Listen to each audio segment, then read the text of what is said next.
For some women, the worst thing that can happen before a big date is chipping a nail, getting a snag in their hose, or one of their heels deciding to snap in half as they step out of their date's car onto the cobblestone path of River Street. Not me, though. I'm never lucky enough to just chip a nail or break a heel. No. Most of the time, I'm walking out the door where I just finished spending the last 45 minutes shaving and primping, getting myself absolutely gorgeous, and the inevitable vibrating of my phone starts going off in my purse. If I'm lucky, it waits until I'm with my date at the restaurant, having already ordered my dinner when it summons me to answer. Don't answer it, you say? One could only be so fortunate to be able to ignore it. Me? I don't have that kind of luck. When my phone vibrates, chances are someone has died.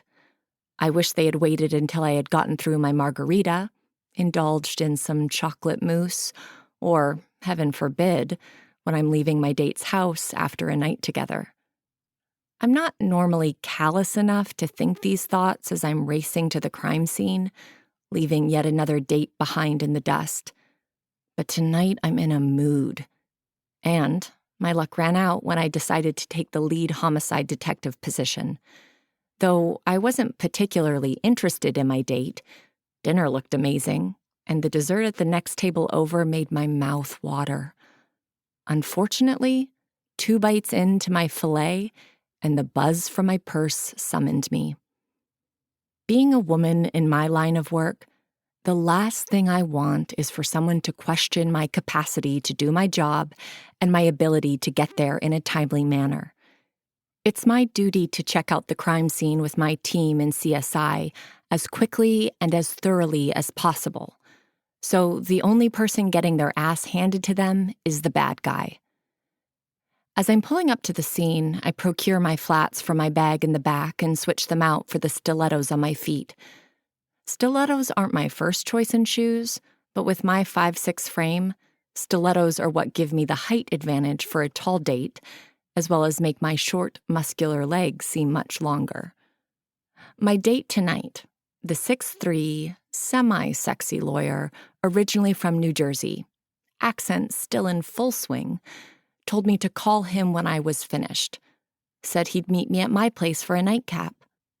Regrettably, that was the only thing he had going for him, being sexy. He was kind of a bore, totally stuck on himself as he told me about case after case he'd won and how wonderful everyone in his firm thinks he is. I doubt I'll be calling him for a nightcap, or anything else in the future. That is, unless I'm in the market for a good defense attorney. That's where I found him in the first place, defending one of the criminals I was trying to put behind bars. I should have known from the start that we weren't compatible, as we're fighting on opposite teams.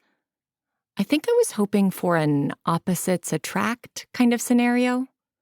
Oh well, no love lost. I grab my badge, throw the chain over my neck, and button my military green jacket around the black, strapless, fits me like a glove dress I had worn to dinner.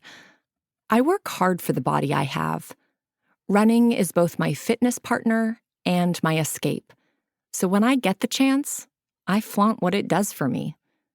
Stepping out into the evening air, I wonder what kind of horrific scene I'll be walking into. Jane Doe hanging from the rafters was the only response I received. Hard to know if there's more to that until I arrive on the scene and see for myself. My first thought is suicide, but why would they call in homicide? There has to be something more. Looking out into the night at the place I'm destined to end up, a sudden chill creeps along my spine. The old factory in the distance haunts the evening, shrouded in darkness, inviting more victims to fall prey. I shut my door and head toward the crime tape covering part of the abandoned, crumbling parking lot. Inside the tape, there are 4 squads and a couple of other vehicles that I recognize as my team. I observe an officer approaching from the right as I reach the barrier.